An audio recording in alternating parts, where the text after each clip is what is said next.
This video brought to you by Adam Ali, the most recent patron on my Patreon page. Thank you for your support. Star Pain, we need your help! Nintendo launched a new Star Fox game, but fans are unsure about it. Please review this game, Star Pain! You can count on me, General Salem. Get it? You. Just review the damn game. I'm on it. Good luck. This is Star Fox Zero for the Wii U. Nintendo insists this isn't another remake of Star Fox 64, which was basically a remake of the SNES Star Fox game to begin with, and in some ways Nintendo's statement is accurate, although it does feel like another remake of an apparent fan favorite in ways like branching paths, the background story, and the focus of on-rails levels. It's more accurately a reimagining of Star Fox 64. Think of it like the Walking Dead comic versus the TV show.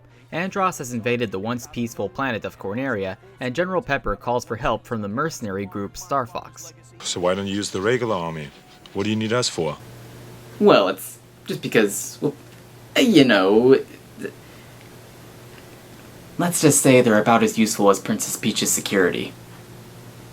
Well, since no one in the game glances at that question, Fox McCloud assembles his team of pilots to save the day. It's the old team of Falco Lombardi, Peppy Hare, and Slippy Toad, who is still annoying as always, though not quite as annoying since you don't have to deal with him as often. That's why I'm going to kill you last.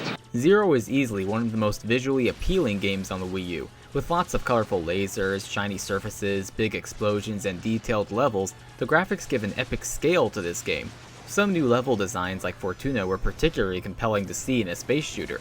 The sound has a lot of positives too. The sound effects have a modern Star Wars feel to them, and the music is really exciting. Also, as many expected, the voice acting is delivered through the gamepad speakers. It's a nice immersive touch, but it would have been better if the voices didn't sound so scratchy coming out of the gamepad. But on the subject of voice acting, it's returned to the cheesy roots of Star Fox 64. So it's hard to take the game seriously, but somehow I get the sense that Nintendo never intended that with this particular game. Gameplay-wise, Zero has a lot to offer in its single-player campaign. You'll quickly experience the fun of the on-rails flight shooting levels on many planets based on Star Fox 64. And as fans would want, there are different vehicles for you to use, with the two classics having transformations. The R-Wing can now change into a walker to slightly mimic Star Fox Assault's walk mode, and the Landmaster can change temporarily into a flying machine. These transformations allow for more dynamic gameplay in multiple ways. For starters, transforming at the right time might allow you to find a hidden alternate path, make your way through a section only accessible by the walker, or you may simply use it as another means of blasting through a level. It's an increase of options for more fun, though I did notice that the walker was kind of clunky to maneuver. Sadly, the Blue Marine does not return in this game, but there is the gyro wing used in Zonas for a one-of-a-kind stealth level. Some reviewers have criticized this part for going too far away from the action-packed levels, but I saw it as a fun challenge to add variety to the game. It helps that it isn't exactly a Splinter Cell clone in terms of consequences for getting spotted by an enemy. Going back to branching paths, something else I liked is that at almost any time, you can go back and replay a level instead of having to go on a beginning-to-end campaign playthrough first. Now, some may see this as ruining an aspect of the classic, but in this day and age, the replay option designed this way makes it that much more accessible. You never feel like you have to restart from Corneria just to get to the level you wanted to replay for that higher score, or accessing a hidden path. And I like this better than the replay design of Star Fox 64.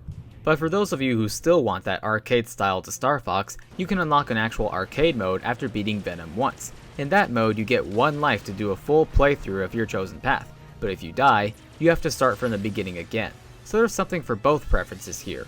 Along with the exciting space battles are big boss fights, many of them bigger than bosses in previous games. Some of the coolest yet most challenging boss fights I encountered were the mechanical worm of Titania and the two-headed mech dragon of Fortuna, but some boss battles have to be discovered by finding hidden paths.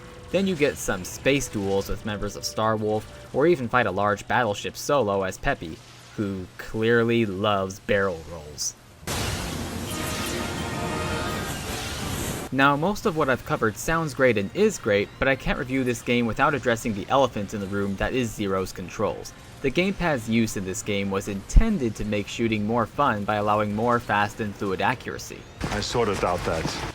The idea is that the gamepad always has a cockpit view, and you move it around to aim and shoot at enemies all around you.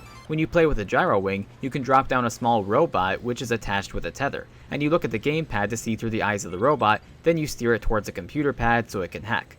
First of all, steering the robot feels very clunky, and second of all, so does aiming with the gamepad. In the on-rails sections, it's easier to move the gamepad slightly in the right direction and shoot while keeping your focus on the TV, but in the all-range mode sections, that's where you're more forced to divide your attention between the two screens. That unfortunately is not as natural as Nintendo perhaps thought it would be. It did become easier as I got more used to it, but even now it still feels awkward, which makes the gameplay more annoying. Back to the all-range mode parts, you're meant to circle an enemy while you shoot at the weak points using the gamepad, but because of divided attention, it's easy to crash while you're focusing on shooting. You can lock onto an enemy, but this only locks the TV camera. Your gamepad camera is unaffected, so you will still have to move it into the right position. And if the enemy is behind you, that quickly becomes annoying, since by the time you line up a shot, your enemy may end up blasting you or zooming by to end up behind you again. Because of the issues with aiming and divided attention, I found myself dying more times than I felt like I should have. If it was from level challenge, I'd be okay with that. But since it mostly felt like it was due to the controls, it just annoyed me. This whole aim with the gamepad thing is fun to a certain degree, and sounds more fun on paper, but in practice, I prefer to just aim the old-fashioned way. Unfortunately, Zero doesn't give you that option, which is most likely because of how the designs of certain bosses force you to use the gamepad's motion controls.